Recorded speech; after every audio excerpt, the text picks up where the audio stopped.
Hi, I'm Jim Horn. Welcome to my All Access 360 video.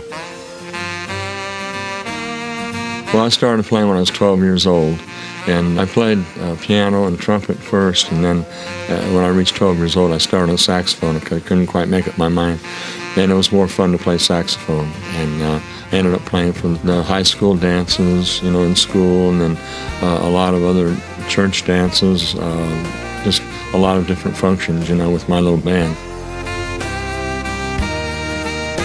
Then I went on the road with Dwayne Eddy right out of high school.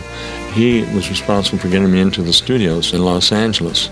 I met more and more musicians, contractors, people that call you for sessions, you know, and it just snowballed into a lot of session work. I was doing 3 or 4 sessions a day.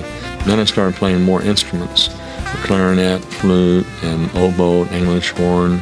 I played those on the Carpenters records, and I played flute on Going Up the Country, the Canned Heat, and all the Beach Boys records. Those are the first things I played on. And it was fun driving down the street and hearing something that you played on in the studio. You know, it was a hit, a #1 record. You know, it was really great. And then there was the insurgence of all the English artists that came over. Elton John, I played on Little Genie and wrote the horns on that, played a sax solo on that. Joe Cocker, Rolling Stones, the Beatles, they all started coming to America because they wanted to record in the American studios and use American musicians, you know. So I met a lot of those artists that came over. And then when I worked with George Harrison on the Bangladesh concert to me, and ended up working on the Traveling Wilburys records with him, you know, and a lot of his single records that he did. And I worked with the Beatles individually. Worked with John and Harry Nilsson on the Pussycats record.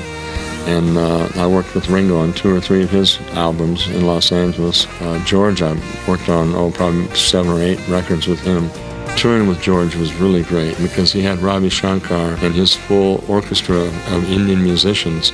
And that was one of the highlights of my career, was getting to work with Ravi Shankar.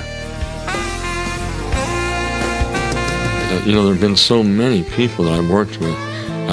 Elton John is so much fun to work with. I played on Steely Dan's records. I flew with John Denver in his biplane. We both flew up there together, and he let me take the stick, and I flew around up there, you know, and it was incredible. And I worked with Sting, and we do all the concerts there to raise money for the rainforest. And he has everybody show up, you know. Elton John, Billy Joel, Aretha Franklin, you know, James Taylor, and Stevie Wonder. Everybody comes to work with Sting, you know. And I'm still doing it. I'm in Nashville now. I'm working with Kenny Chesney. He's great. You know, we're out there on the road, and I record with him in the studios here in Nashville. Yeah, the IMAX movie that's coming out, it's in 3D. We saw a couple of little rushes that they had. They filmed some of it. We were watching with our 3D glasses on. It's going to be incredible. And you're going to feel like you're right there at the concert because they were all filmed at the NFL football stadiums where 80,000, 90,000 people show up in those stadiums. You know, all the seats are full and the field is full. And he has a T runway that he works. Runs way out into the audience, you know. And so he has me run way out and play a sax solo on Another Beer in Mexico. And then I have to run back. So I had to lose some weight to do that, you know.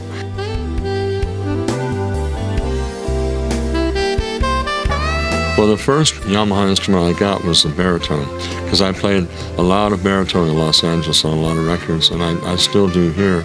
If I put a section on, I'll play tenor, you know, with the trombone and the trumpet. Sometimes we'll double, but I'll do a whole section, and I put the baritone on. So that was my first instrument. It played beautifully. I can't play anything else but that. So I have a road case for it. If I have to go to Los Angeles and record, or New York with Sting, I send that up there, and I have to have the baritone up there, you know. Then after that, it played so good, I had him send me a tenor. And I ended up with the silver tenor. I really like the Z tenor, you know. And it's got a great sound, it's got a bright sound, because I play rock and roll as well as a little jazz, and on the country records it's more like kind of rock and roll saxophone, you know. Thanks for watching the video, and I hope everybody goes out there and buys a Yamaha saxophone or flute. And thank you very much. Hope I see you soon.